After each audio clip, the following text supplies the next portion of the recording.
সারা বাংলাদেশ সহ বিশ্বে আপনারা উল্টাপাল্টা ধারণা করবেন না মুসলমানদের প্রতি। আমরা সব এখনো ঠিক আছি। আপনি দেখতে পাননি 2024 সালের 5 আগস্টের পর থেকে দেশের মুসলমানেরা মন্দির পাহারা দিয়েছে। আমরা যদি মন্দির ভেঙে ফেলবো তো পাহারা দিলাম কেন? সুতরাং প্রপাগান্ডায় বিশেষ করে যারা মিথ্যা তথ্য ছড়াচ্ছে ফেসবুকের মাধ্যমে, সামাজিক যোগাযোগ মাধ্যমে, ইন্টারনেটে, তাদের কোনো কথা বিশ্বাস করে ফাঁদে পা দেওয়া যাবে না। বিশেষ করে উস্কানিতে দুই বোন মিলে এখন কিন্তু উস্কানি আরম্ভ করেছে। সারা পৃথিবীর বিভিন্ন মানুষের সিম্পেথি পাওয়ার জন্য এখন একটা নতুন ওয়াজ আরম্ভ করেছে। শয়তান জান্নাতের গেটে দাঁড়িয়ে ওয়াজ করেছিল, কসামাহুমা ইন্নী লাকুমা লামিনান নাসিহিন, আমাকে বিশ্বাস করো না, আমি তোমাদের হিতাকাঙ্ক্ষী, আল্লাহর কসম করে বলছি। শয়তান কসম করেছে কার বলেন? উনিও এখন বিভিন্ন জিনিসের কসম দিয়ে মানুষকে জানাচ্ছে যে আমি নির্বাচিত ছিলাম, আমাকে উৎখাত করা হয়েছে। এটা ডাহা মিথ্যা কথা। 15.5 বছর তো নির্বাচনই হয়নি, আপনি নির্বাচিত হইলেন কি করে? নির্বাচিত হওয়া যায় যে পদ্ধতিতে, তার নাম নির্বাচন। কি নির্বাচিত হওয়া যায় যে পদ্ধতিতে, এর নাম কি? আল্লাহ বলেন হুয়াজি তাবাকুম, আমি তোমাদেরকে নির্বাচিত করি। লক্ষ লক্ষ নবীর উম্মত থেকে আল্লাহ আমাদেরকে বাছাই করে নির্বাচিত করে দুনিয়ায় পাঠিয়েছেন। অথচ সেই সিস্টেমটাই আপনি এই 15.5 বছরে ভেঙে ফেলেছেন। নির্বাচন বলতেই তো কিছু ছিল না। আমার 33 বছর বয়স এখন, আমি 3 বার ভোট দিতে পারি 18 বছরের পরে, একবারও পারি নাই। কি সবচাইতে বড় বিষয়, 154 জন নির্বাচনের আগে ঘোষণা দিয়ে দিয়েছেন সেবার নির্বাচন হয়নি। এরপরে নির্বাচন দিনের বেলা হবে না, আপনি রাতেই করে ফেললেন। নির্বাচন যে দেশে রাতে হয়েছে এর প্রমাণ আছে না? এই যে পেছনে পুলিশ দাঁড়িয়ে আছে। আমার সাথে এক ওসি সাহেব ছিল জেলখানায় 3 বছর। উনি আমার একদিন এসে বলছে, হুজুর দেখেন তো আমার তওবা হয়েছে কিনা। কিভাবে? যে এই যে নির্বাচন গেল, এই নির্বাচনে আমি বাইরে ছিলাম। আমি আমার যা লোকজন আছে, বিশেষ করে এসআই এবং কনস্টেবল যারা আছে, দারোগা, এদেরকে নিয়ে আমি রাত 12টার পর থেকে আল্লাহর নামে ভোট কাটা আরম্ভ করলাম। আমি ফাঁসির কন্ডেম সেলে ছিলাম। আমার কাছে এসে এইভাবে বলছিল, যে কোরআন শরীফ আমার সামনে, যে ফজরের আজান পর্যন্ত এই কাজ কারবার করে ভর্তি করে আমি পাঠিয়ে দিলাম জায়গা মতো। এবার গোসল করলাম, ওযু করার পরে 2 রাকাত নামাজ পড়লাম, বললাম আস্তাগফিরুল্লাহ। হুজুর আমারই তওবা হয়েছে না।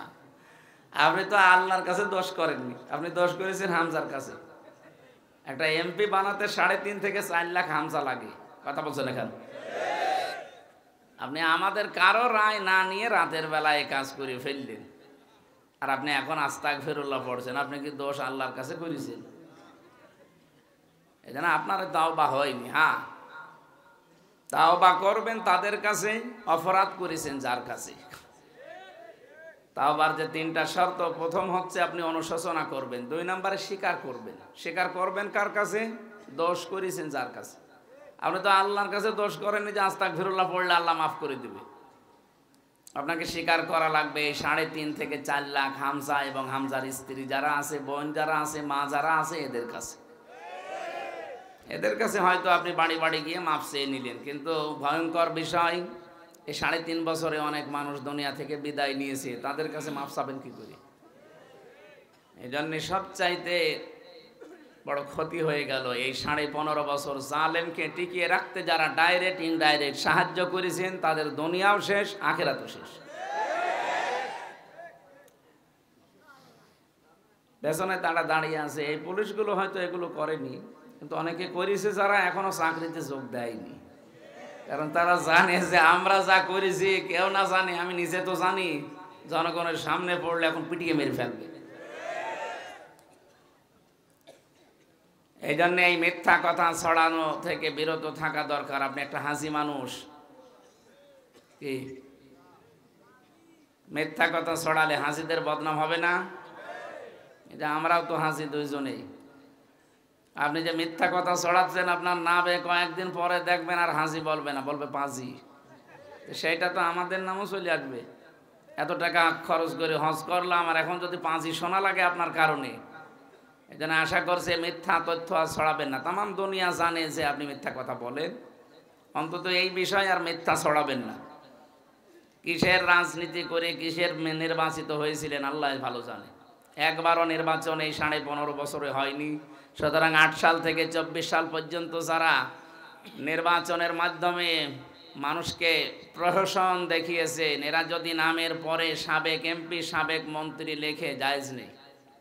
কারণ আপনি তো নির্বাচিত ছিলেন না, আপনাকে আমরা ভোট দেয়নি, আপনি ভোট চোর। খুব বেশির থেকে বেশি আপনি পোস্টারে লিখতে পারেন সাবেক ভোট চোর। সাবেক এমপি সাবেক মন্ত্রী লেখা ঠিক না। আর এই 15.5 বছরে যা টাকা পয়সা নিয়েছেন, রাষ্ট্রের বেতন ভাতা যাই বলেন, এগুলো সব ফেরত দেওয়া লাগবে। যেহেতু নির্বাচন হয়নি, আপনি এগুলো নেওয়াও বৈধ হয়নি, এগুলো ফেরত দেবেন, জনগণের কাছে ক্ষমা চাইবেন নিঃস্বার্থভাবে। এরা যদি মন থেকে বলে ঠিক আছে মাফ করে দিলাম, তাহলে আপনি পরিত্রাণ পাবেন। তাছাড়া মাফ পাওয়ার কোনো কায়দা নেই। কথা বুঝতেছেন? সবচাইতে বড় কঠিন বিষয় এবার বলছি, সূরা শূরার 42 নম্বর আয়াত, ইন্নামাস সাবিলু আলাল্লাযীনা ইয়াযলিমুনান নাস। আল্লাহ পাক বলেন, অবশ্যই আমি নিজে মামলা দেব তাদের বিরুদ্ধে যারা মানুষ হয়ে মানুষের ওপরে জুলুম করছে, করবে। ইয়াজলিমুনা মুজারে, বর্তমান ভবিষ্যৎ, প্রেজেন্ট ফিউচার। এখানে আল্লাহ ইয়াজলিমুন আল মুসলিমুনা দেয়নি, ইয়াজলিমুনা নাস দিয়েছেন। হিন্দু কি মানুষ না? এ কথা বলছেন না কেন? বিশ্বজিৎ কি মানুষ ছিল না? হিন্দু হতে পারে কিন্তু তো মানুষ, আপনি কেন মানলেন? আবার আর ফাহাদ কি মানুষ না? ও মুসলমান হতে পারে, সে তো মানুষ। কথা বলেন না কেন? সুতরাং মানুষ হয়ে যারা মানুষের ওপরে জুলুম করে, অত্যাচার করে, তাদের বিরুদ্ধে মামলা হামজা না দিলেও দেবে কে? 1628টা চেয়ার ছিল এই দেশে, মেন চেয়ার। এ চেয়ারে 15.5 বছরে যারাই দায়িত্বে ছিলেন, আল্লাহর কসম প্রত্যেকে আল্লাহর মামলার আসামি। বাদী যত বড় হয়, মামলা কিন্তু এরকম কঠিন হয়ে যায়। এখানে কথা বলেন, কি সমস্যা কি?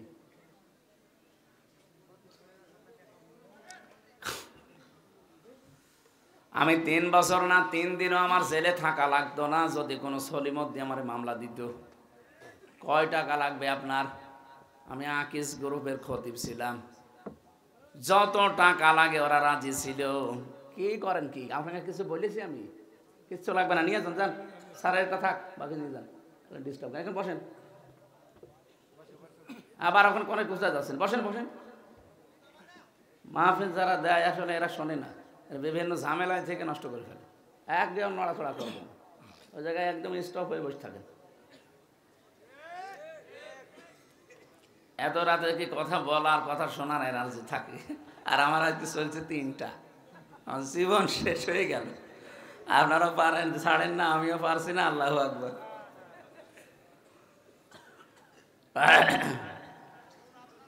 আমার ভাইরা,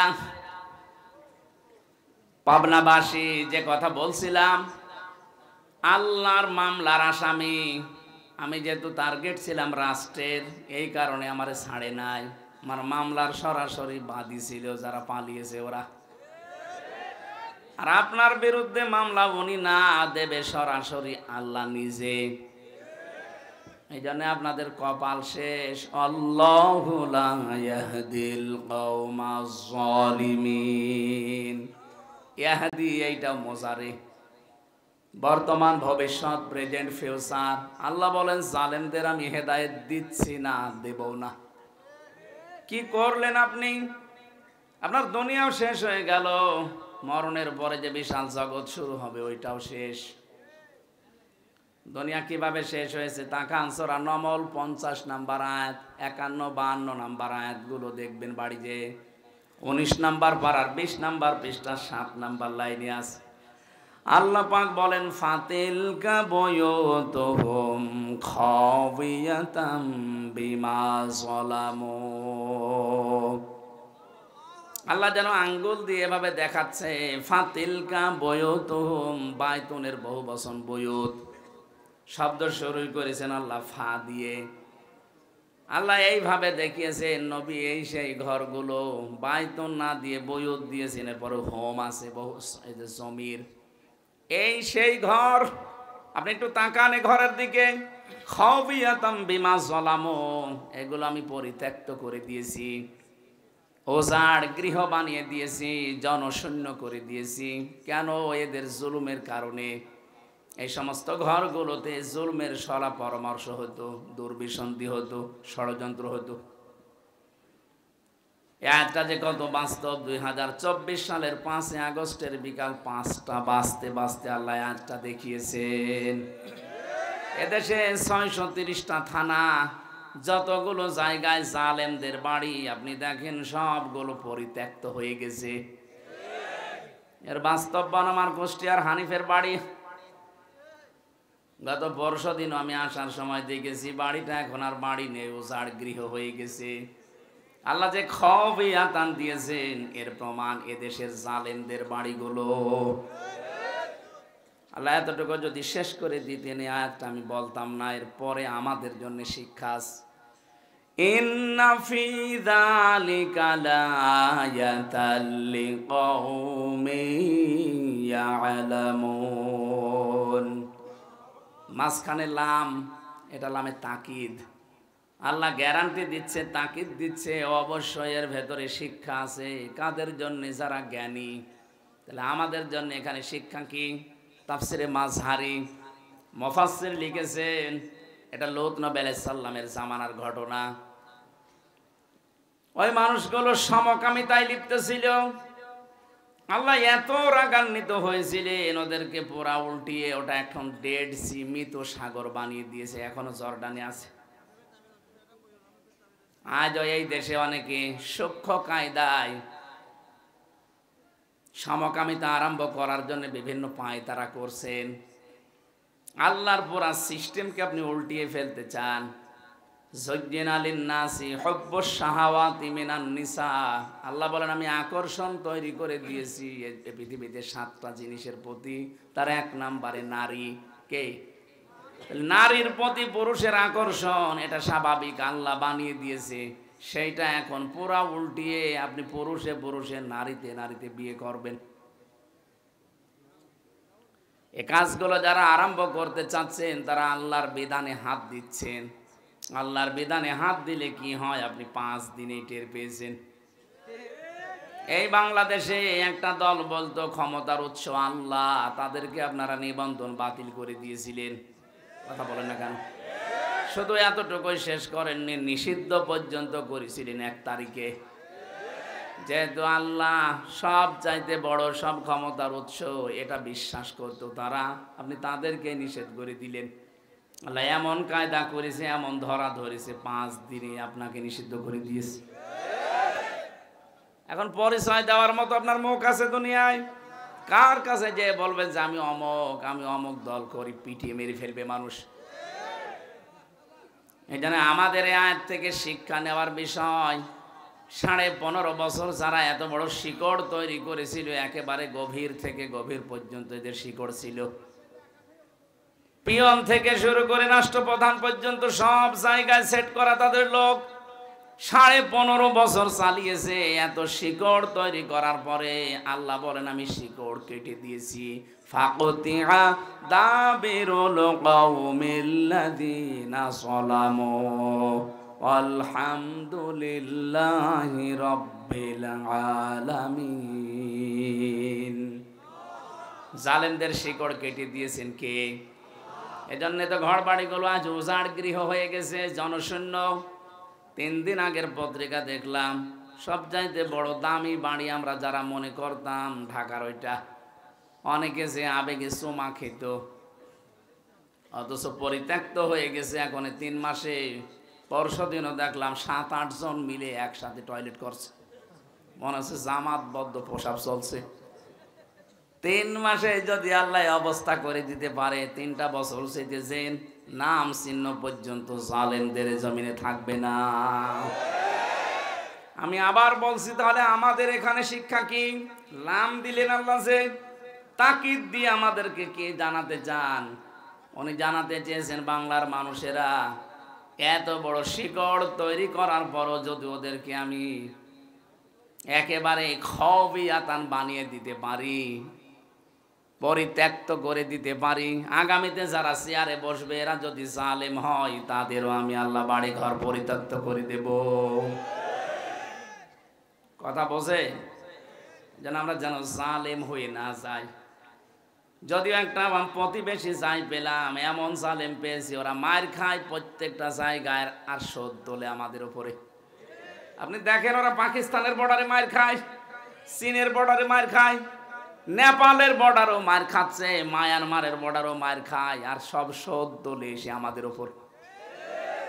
এমন একটা প্রতিবেশী পেয়েছি, বলতেও পারি না, সইতেও পারি না। হেদায়েত কামনা করেও তো লাভ নেই, কারণ ওদের হেদায়েত আল্লাহ দেবে না। জালেম যখন জুলুমের সীমানা পার করে ফেলে, তখন আল্লাহ হেদায়েত থেকে বঞ্চিত করে দেয়। ফেরাউন দেখেন নিও হেদায়েত পায়নি কেন? কারণ ও শেষ পর্যায়ে চলে গিয়েছিল জুলুমের।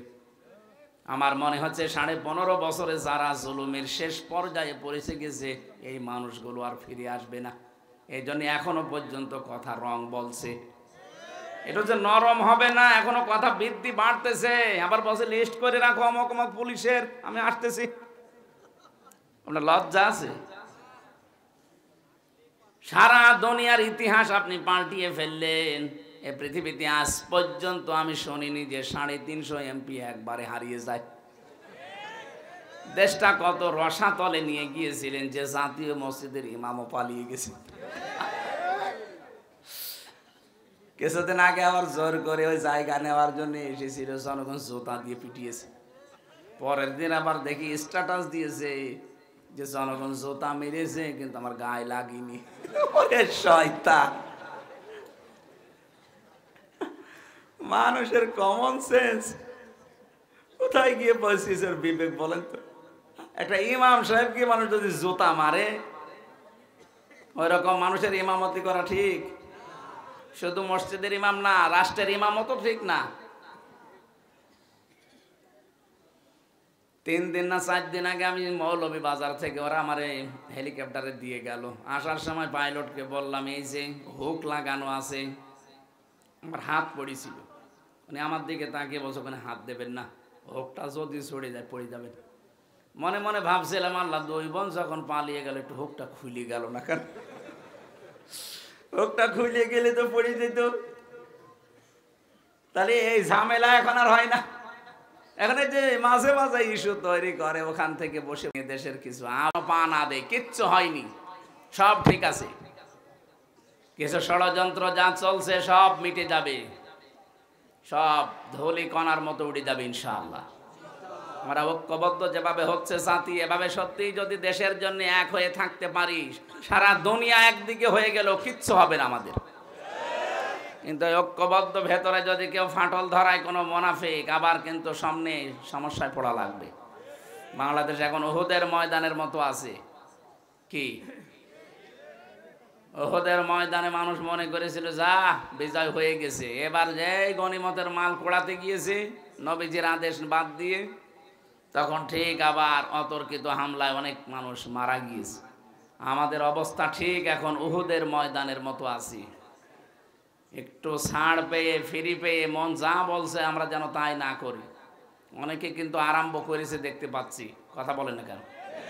অনেকেই তাদের সে পুরাতন অভ্যাসে আবার ফিরে যাচ্ছেন, সাদাবাজি করা, বিভিন্ন বাজার দখল করা।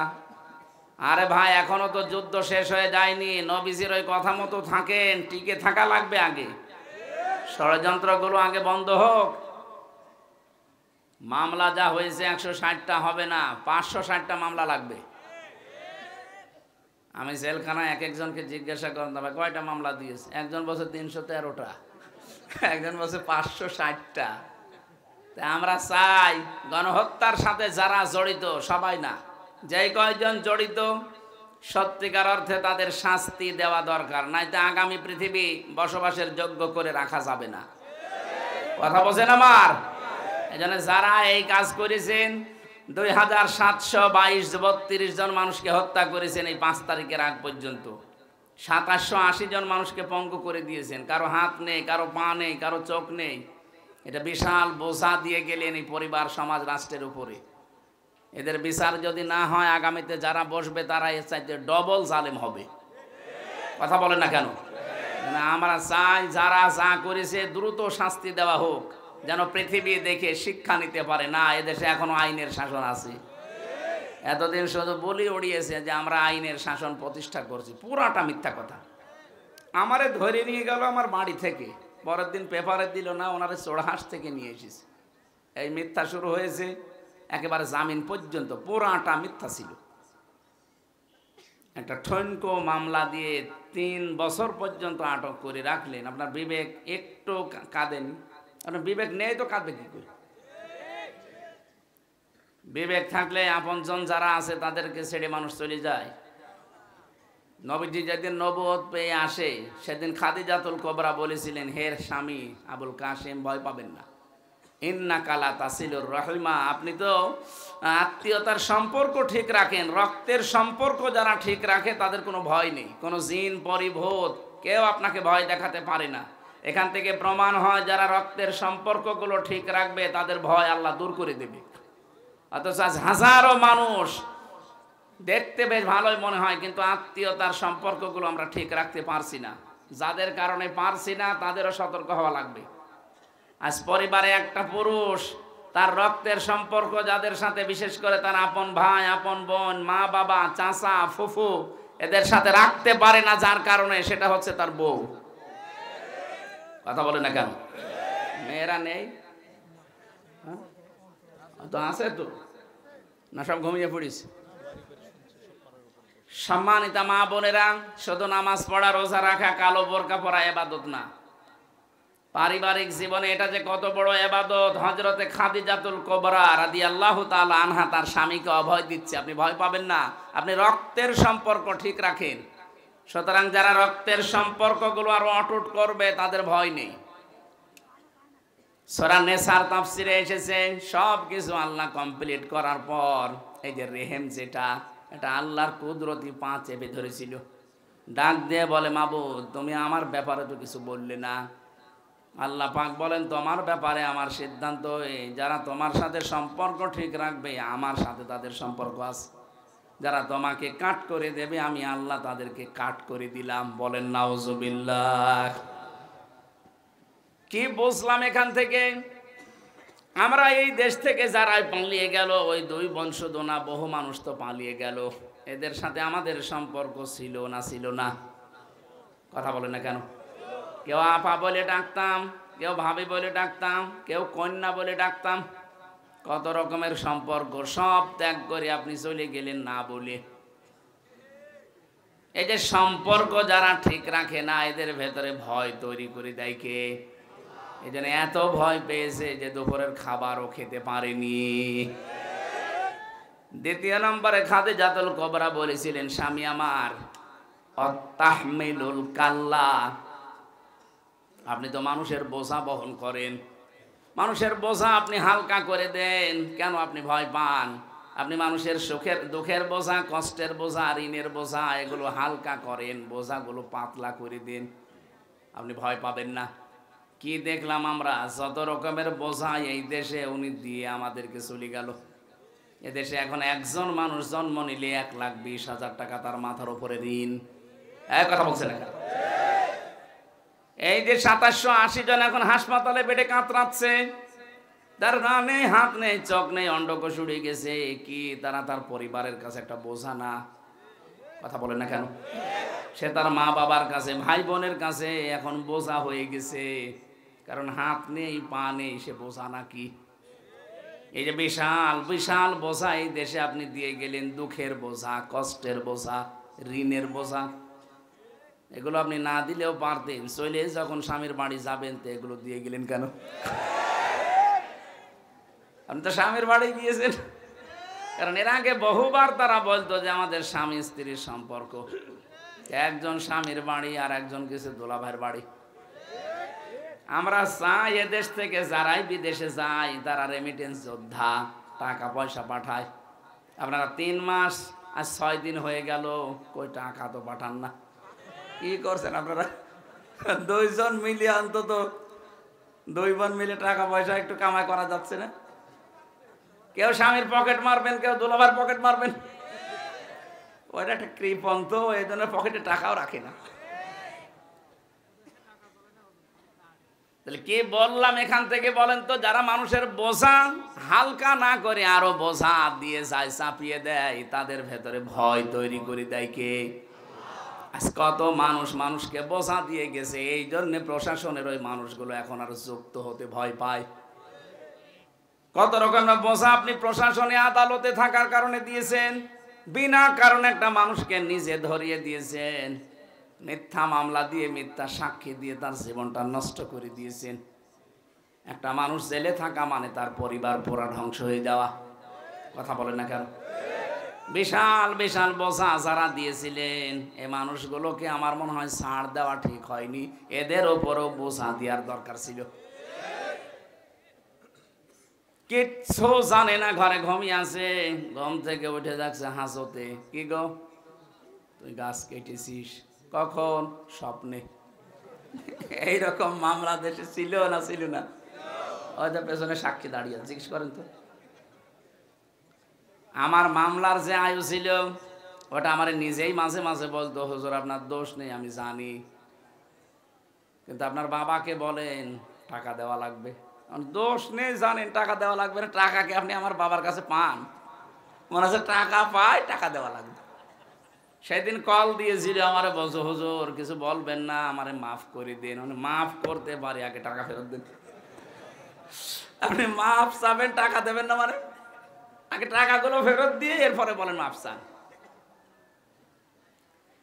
আমি যেই কথা তুলেছিলাম, আমার ষড়যন্ত্র জাল যেভাবে বিছিয়েছে, এটা আল্লাহর রহমত আর আমাদের ঐক্যবদ্ধ এই শক্তি ছাড়া সম্ভব না। আল্লাহ যেন তার রহমতের মাধ্যমে আমাদের শক্তি আরো বৃদ্ধি করে দেন।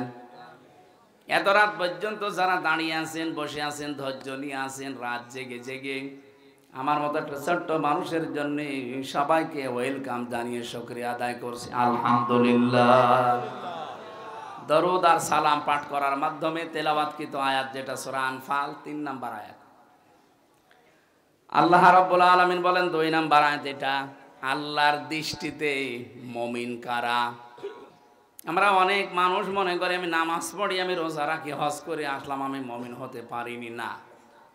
সাহাবী প্রশ্ন করলেন, হে নবী, আমি যে মুমিন, আমার ঈমান আছে, আমি কিভাবে টের পাবো? বিশ্বনবী বললেন, ইদা সাররাতকা হাসানাতুকা ওয়া সাআতকা সাজ্জিআতুকা ফাআনতা মুমিন। মুসলিম শরীফের হাদিস।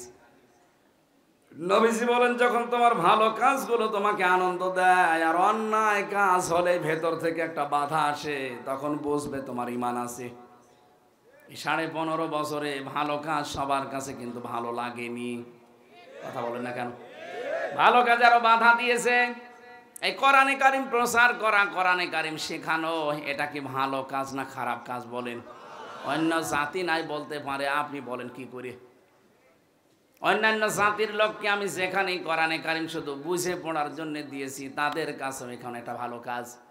সেদিন যশোরের এক বিসিএস ক্যাডার অধ্যাপক কলেজের, ওনার আমি 3 মাস টার্গেট দিয়েছিলাম যে স্যার আপনাকে আমি মুসলমান হতে বলি না, শুধু আমাদের ধর্মীয় গ্রন্থটা একটু বুঝে পড়েন।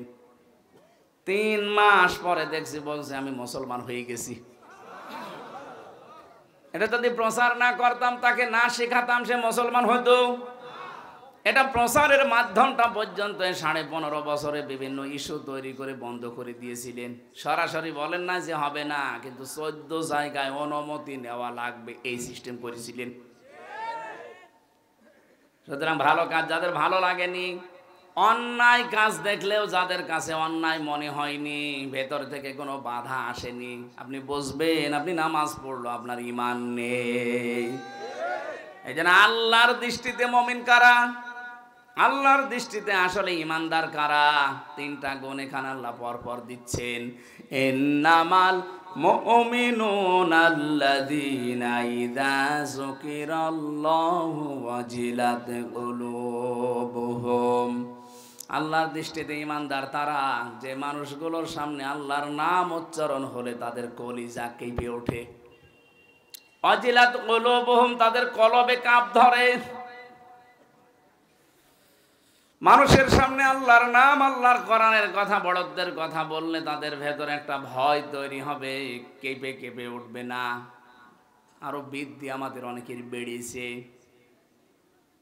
ওয়াইদা তুলিয়াত আলাইহিম আয়াতুহু যাদাতহুম ঈমানা, তাদের সামনে আল্লাহর আয়াতগুলো যদি তেলাওয়াত হয়, ব্যাখ্যা বিশ্লেষণ হয়, ওদের ঈমান যা আছে আরো বেড়ে যাবে।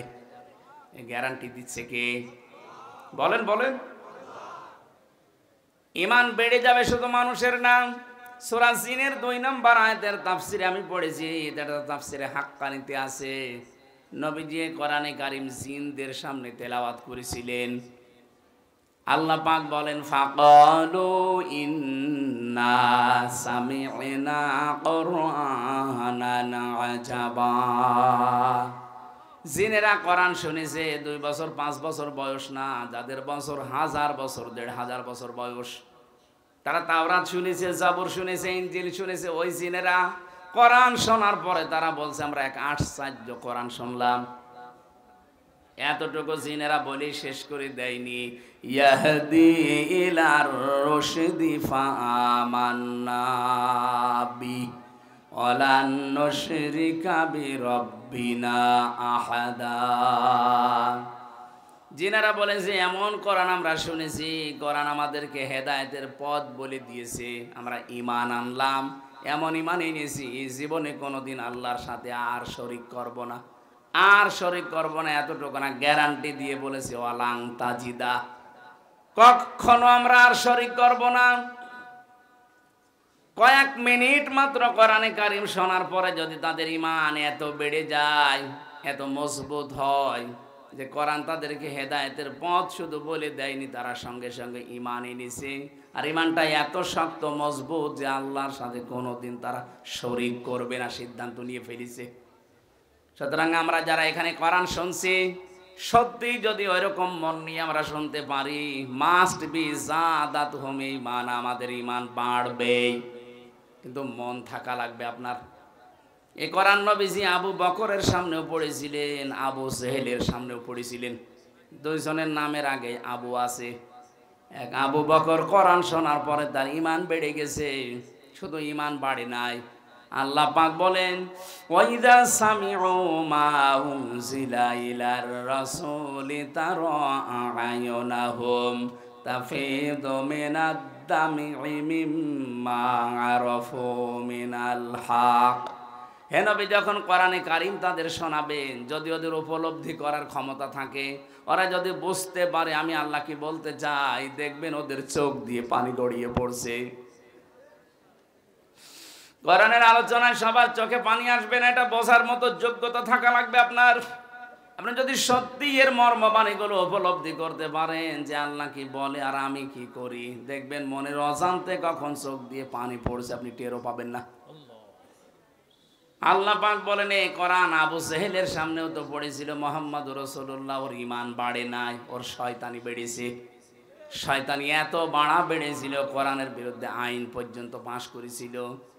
লা তাসমাউ লিহাদাল কোরআন, এ কোরআন তো শুনতে যাওয়াই যাবে না। আওয়াল গাউফি, হট্টগোল বাদাও, পরিবেশ নষ্ট করে দাও। আল্লাকুম তাগলিবুন, আশা করা যায় তোমরা গালেব হবে। বলেন নাউজুবিল্লাহ। এখানে জন্য যারা এসেছেন, যদি আবু বকরের মতো মন নিয়ে বসেন, মাস্ট বি আপনার ঈমান বাড়বেই। যদি আবু জেহেলের মতো মন নিয়ে বসেন, আমির হামজা না, আমির হামজার উস্তাদ কথা বললো, আপনার ঈমান বাড়বে না, আপনার শয়তানি বাড়বে। এই জন্য আমাদের মন তৈরি করা লাগবে আগে আবু বকরের মতো না আবু জেহেলের মতো। বলেন বলেন। আবু বকরের মতো মন নিয়ে বসেন। এ কোরআনে কারীম যদি কাউকে হেদায়েত দিতে না পারে, তাকে আর পথ দেখানোর মতো কোনো কিছু দুনিয়ায় নেই। এই যে জালিকাল কিতাবু লা রাইবা ফি, কিতাবের আগে আলিফ লাম আছে। এই একটাই মাত্র কিতাব দুনিয়ায় আল্লাহ দিয়েছেন যেটা মানুষকে হেদায়েত দিতে পারে। সুবহানাল্লাহ বলতে পারেন? কিন্তু কোরআন থেকে হেদায়েত পেতে হলে কিছু শর্ত আল্লাহ দিয়েছেন। সূর্য আলো দেয়, সবাই কিন্তু সূর্য থেকে আলো পায় না। পায়?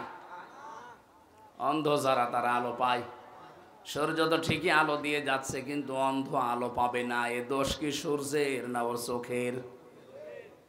কোরআনে কারিম হেদায়েত দেওয়ার জন্য এসেছে, হাদা বায়ানুল লিন্নাস হুদাল লিন্নাস।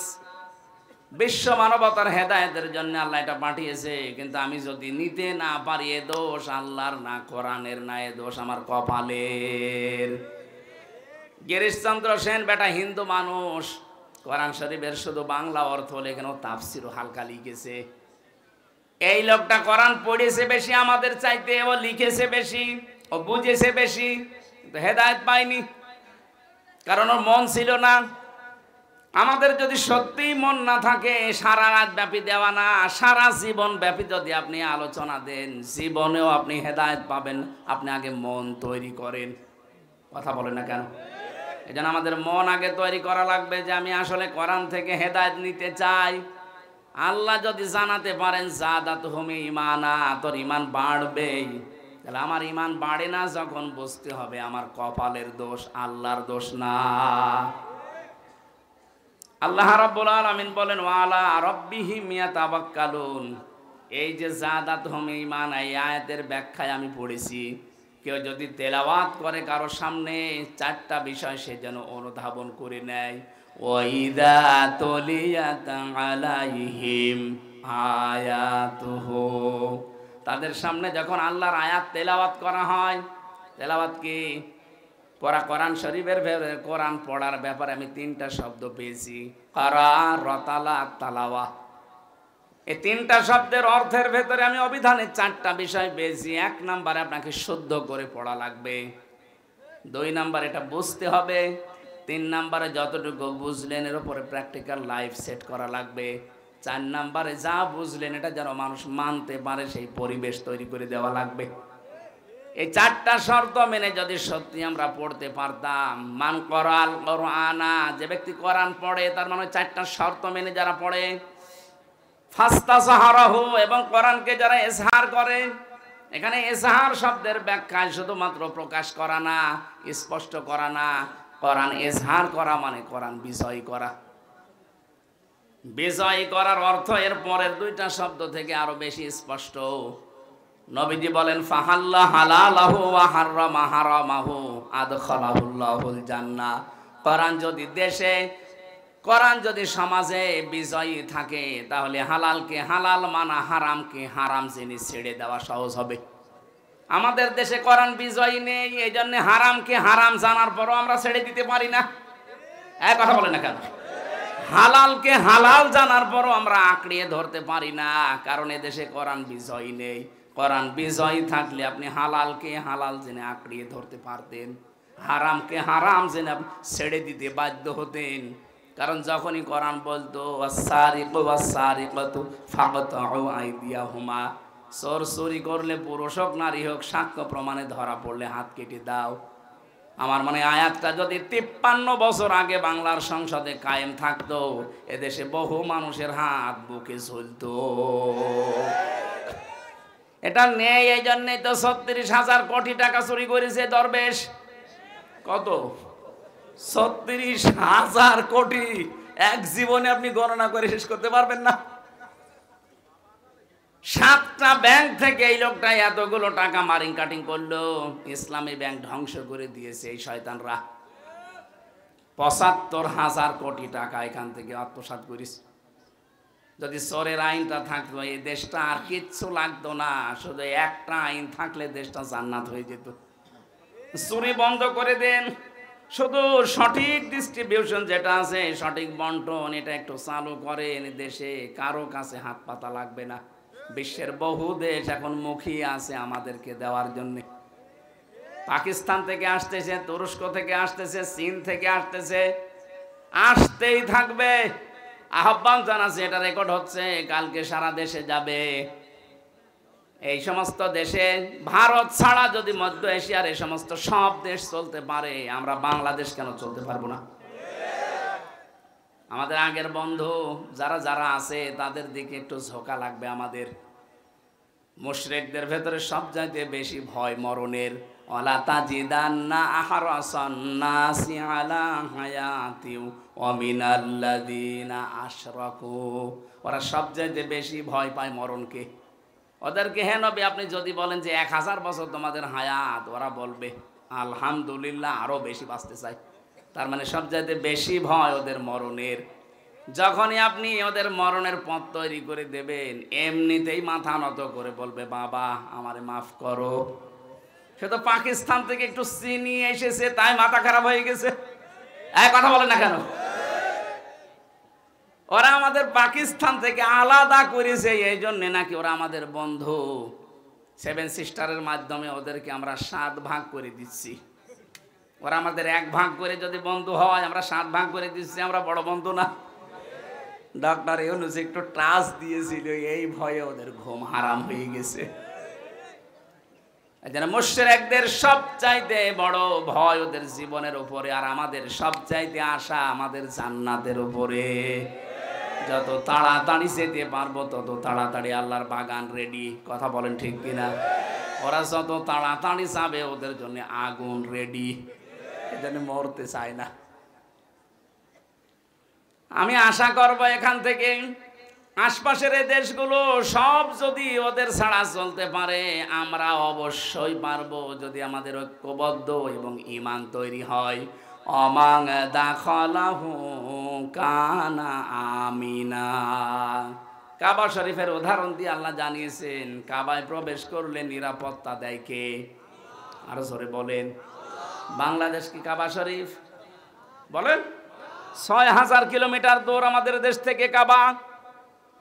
আমাদের এই 56,000 বর্গ মাইল, তাহলে নিরাপত্তার চাদরে কাবার মতো ঢেকে রাখা লাগবে না। এ দেশটা যে কাবার মতো নিরাপত্তা দিতে চান, আল্লাহ কোরআনে সূরা আনআমের 82 নাম্বার আয়াতটা দিয়েছেন আমাদেরকে। আল্লাযীনা আমানু ওয়া লাম ইয়ালবিসু ঈমানাহুম বিযুলমিন উলাইকা লাহুমুল আম ইলা আখির আয়া। আল্লাহ বলেন ঈমান আনার পরে যদি ঈমানের সাথে জুলুম মিশ্রণ না করো, এখানে জুলুম মানে শিরিক, যদি ঈমানের সাথে শিরিক মিশ্রণ না করো, উলাইকা ইসমে ইশারা দিয়ে আল্লাহ এভাবে জানিয়েছেন, মনে হচ্ছে এভাবে আঙ্গুল দিয়ে দেখাচ্ছেন, উলাইকা লাহুমুল আম, এরাই নিরাপত্তার হকদার।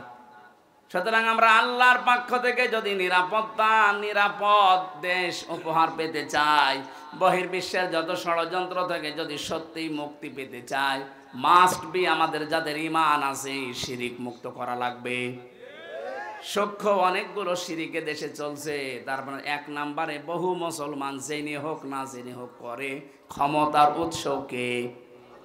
বলেন বলেন। কত মানুষ এখন এই দেশে নামাজ পড়ে রোজা রাখে, বলে না ক্ষমতার উৎস জনগণ। এটা শিরিক। কারণ আল্লাহ যেটা পারে ওইটা অন্য কেউ পারে, বিশ্বাস করার নাম। বলেন বলেন। ক্ষমতায় দিতে পারে কে? জনগণ পারে। তাহলে এই বিশ্বাস যারা করছেন সে যেই হোক, আপনি কিন্তু শিরিক করছেন। আর শিরিক করলে আপনি মুশরিক। মুশরিকের নিরাপত্তার দায়িত্ব আল্লাহর নেই। আল্লাহর দায়িত্ব হচ্ছে যদি ঈমান আনার পরে আপনি শিরিক মুক্ত জীবন গঠন করতে পারেন, তাহলে আমি আশা করি আমার কথার অর্থ বোঝাতে পেরেছি।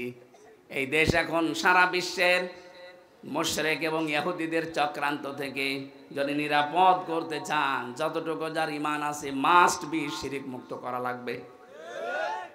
ওয়ালা তাহিনু ওয়ালা তাহজানু ওয়া আনতুমুল আ'লাউনা ইন কুনতুম মুমিনিন। কোনো ভয় নেই, কোনো চিন্তা নেই, তোমরাই বিজয় হবে যদি মুমিন হতে পারো। বিজয় দেওয়ার মালিক কে? মুমিন হওয়ার মালিক অবশ্য মুমিন হওয়ার মালিক আল্লাহ। মুমিন আল্লাহ মুমিন হবে? আল্লাহ তো মুমিন আছে। আল্লাহ মুমিন না? আমরা আব্দুল মুমিন, আল্লাহ কি? আমরা এই জন্য ডাক দেই ইয়া মুমিনু।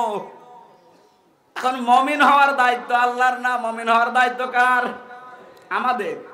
আমরা যদি সত্যি ওই মমিনের উপরে বিশ্বাস করে মমিন হতে পারি, আল্লাহ আমাদেরকে দুইটা জিনিস দেবেন। না, অবশ্যই আল্লাহ আমাদেরকে কোনো চিন্তা এগুলো সব দূর করে দিয়ে পৃথিবীর যেটা দেওয়া দরকার ওটা আমাদের হাতে তুলে দেবেন। এজন্য আমাদের উচিত আমরা যে জায়গা থেকে আসি প্রত্যেকের জায়গা থেকে আমরা চেষ্টা চালাবো জনগণকে শিরিক এবং বেদাত থেকে মুক্ত করার। আপনাদের এই অনুষ্ঠানটা আমার মনে হয় আগামী বছর থেকে সিস্টেম বাদ দেওয়া দরকার। এত রাত পর্যন্ত যে সারা রাত এখন ঘুম কামাই, এ সারা দিন ঘুমালেও জের উঠবে না। আগামী থেকে আল্লামা সাইদি সাহেবের মতো ওই যে পাবনা দারুল আমান ট্রাস্টে হয় না, রাত 9:30 10টায় মাহফিল শেষ হয়ে যায়। অনেকে বলো হুজুর মানুষ আসে না, মানুষ আসে না, মানুষের বাপ আসবে মানুষের। আপনি শুধু লিখে দেবেন পোস্টারের নিচে যে মাগরিব থেকে রাত 9টা পর্যন্ত মাহফিল শেষ। সাইদি সাহেব মানুষ ছিল, ওনার মাহফিলে যদি মানুষ আসতে পারতে আমাদের আসবে না কেন? আমরা নিয়মই বানিয়ে ফেলেছি প্রধান বক্তা রাত 12টায়। এটা করলে যে এখন তাহাজ্জুদের নামাজ, ফজরের নামাজ, সকালে কর্মজীবন আছে, কি করবেন বলেন তো? এই নিয়মটা পাল্টাতে হবে। আগামী থেকে এসব করবেন না। আপনি 9টা 10টার ভেতরে অন্তত অনুষ্ঠান ক্লোজ করে দেবেন, মানুষ বাড়ি যেয়ে ঘুমাতে পারে। এজন্য আমাদের ইমানের ভেতরে যেন শিরিক না থাকে। আমি আবার বলছি এক কথায়, আল্লাহ যেটা পারে ওইটা অন্য কেউ পারে, বিশ্বাস করার নাম কি? শিরিক যারা করে তারা বলেন মুশরিক। আমরা যেন মুশরিক হয়ে কবরে না যাই। এদিকেও দুনিয়া পেলাম না, ওদিকেও আখিরাত নষ্ট হয়ে যাচ্ছে। আমরা শিরিক থেকে মুক্ত হব ইনশাআল্লাহ। তাহলে এই জমিনটা আল্লাহ নিরাপত্তার চাদর দিয়ে কাবার মতো ঢেকে দেবেন। এখানেও চুরি হবে না, ডাকাতি হবে না, ছিনতাই হবে না। কাবার চত্বরে যেমন ছিনতাই নেই, ছিনতাই আছে, ডাকাতি আছে। এই 56,000 বর্গ মাইল আল্লাহ ওইভাবে বানিয়ে দেবেন। ওনার ইবাদতটা একনিষ্ঠভাবে শিরিক মুক্ত, বেদাত মুক্ত যদি আমরা করতে পারি, ফালিয়াবুদু রাব্ব হাযাল বাইত আল্লাযী আত'আমাহুম মিন জু ওয়া আমানাহুম মিন খাউফ। খাবারের যে চিন্তা, ভয়ের যে টেনশন, এগুলো আল্লাহ সব দূর করে দেবে। কারণ গ্যারান্টি উনি নিচ্ছেন, উনি দায়িত্ব নিচ্ছেন। বিশ্বের এমন এমন জায়গা থেকে আল্লাহ আমাদের জীবন উপকরণ খাবারের ব্যবস্থা নিয়ে আসবে। ধারণাও ছিল না যে পাকিস্তান আমাদের চিনি দেবে। এতদিন পর্যন্ত যে শত্রুতা ওনাদের সাথে আমাদের, অথচ চিনি পাঠাচ্ছে। এক কথা বলছেন না কেন? আমাদের ইমান যদি সত্যি ওই বরাবর চলে যায়, শুধু পাকিস্তান না, নেপাল থেকে জিনিস আসবে, ভুটান থেকে আসবে। আর যে সমস্ত দেশগুলো আমাদের দেখতেই পারতো না, সৌদি আরব আজকে ঘোষণা দিয়েছে বাংলাদেশের পরিস্থিতি যাই হোক এই মুসলমানদের পাশে আমরা আছি। আল্লাহ রাব্বুল আলামিন ওদের মনের ভেতরে ঈমান যদি কারো নাও থাকে, বিবেক আছে, বিবেকটা নাড়া দিয়ে দেবে। এটা সূরা নাহালের 112 নম্বর আয়াতের ব্যাখ্যায় পাবেন। যেহেতু অনেক রাত হয়ে গেছে আর আমারও চলে যাওয়া লাগবে, সে দিনের বেলায় নওগাঁ, জন্য শেষ করে দিচ্ছি খুব তাড়াতাড়ি। আল্লাহর দৃষ্টিতে যদি সত্যি ইমানদার হতে চাই, কোরআনের আয়াত শুনলে, ব্যাখ্যা শুনলে ইমান আপনাদের বাড়বে। ওয়ালা রাব্বিহিম ইয়াতাওয়াক্কালুন। বাড়ি যাওয়ার আগে ভরসা করবেন কার প্রতি? তাওয়াক্কুল নিয়ে বাংলাদেশে একটা ভেজাল আছে। আমরা মনে করি আল্লাহ যা করবে তাই। ঠিক আছে, আল্লাহ যা করবে তাই, কিন্তু আগে কাজকর্ম আপনি পুরাটা কমপ্লিট করে ভরসা করবেন আল্লাহর উপরে। ফাইদা আযামতা ফাতাওয়াক্কাল আলাল্লাহ। কাজকর্ম করার পরে সিদ্ধান্ত দেবেন কার উপরে? আপনি কাজই করেননি। মুহাম্মদুর রাসূলুল্লাহর তাওয়াক্কুল লক্ষ্য করুন। এই একটু বসেন ভাই। বিশ্বনবীর তাওয়াক্কুল ছিল যেদিন তিনি হিজরত করবেন, তিনি যদি একবারেই চলে যেতেন তো হয়ে যেত না। আগে আবু বকরকে জানিয়ে রেখেছিলেন যে আমরা হিজরত করতে পারি। শুধু এতটুকুই করেননি, হিজরত করার রাতে হযরতে আবু বকরকে নিয়ে তিনি উল্টা পথে গিয়ে গারে সুরে অবস্থান নিয়ে 3 দিন ছিলেন। আগে থেকে 2 জনকে ঠিক করেছিলেন, আবু বকর নিজের সন্তান আব্দুল্লাহকে আর নিজের বাড়ির কাছের মানুষকে। ছোট মানুষ বিভিন্ন দোকানে দোকানে ঘুরতো দিনের বেলায়, মক্কায় কি কি সংবাদ আছে ওটারা পৌঁছিয়ে দিত। যেহেতু পায়ের ছাপ পর্যন্ত কাফেররা বুঝে ফেলে, এই জন্যে ওই যে আর একজনকে ঠিক করা ছিল, যেটা রাখাল, ওকে আবু বকর বলেছিল তুমি কাজ করবে, আমার আব্দুল্লাহ চলে যাওয়ার পরে ওই জায়গায় ছাগলের পাল লাগিয়ে দিবা যেন তার পায়ের ছাপ নষ্ট হয়ে যায়। আপনি কৌশলগুলো অবলম্বন করে যত কাজ করা দরকার সবগুলো কমপ্লিট করার পরে যদি ভরসা করে থাকেন আল্লাহর প্রতি, এইটা ঠিক আছে। কিছুই না করে যা করে আল্লাহ না, এর নাম তাওয়াক্কুল না। সাহাবী বললেন, হে নবী, আমার উট কি দড়ি দিয়ে গাছের সাথে শক্ত করে বেঁধে তার উপরে ভরসা করব আল্লাহর উপরে, নাকি উট ছেড়ে দিয়ে? নবীজি বললেন, না, আগে উট শক্ত করে খেজুর গাছের সাথে বেঁধে রাখো, এরপরে ভরসা করো আল্লাহর উপরে। আমরা এই তাওয়াক্কুল করব, যে যেখানে যেই জায়গায় আছি ওই জায়গাগুলো আগে কাজের দ্বারা, যোগ্যতার দ্বারা ওই জায়গাগুলো কমপ্লিট করার পরে ভরসা করা লাগবে কার উপরে? সত্যিকারের ইমানদারের। এখনো আরো গুণ আছে, আমি আজকের মতো আর পারছি না, আমার গলা ব্যথা করছে। আগামীতে কোনো জায়গায় আসলে কথা বলবো ইনশাল্লাহ।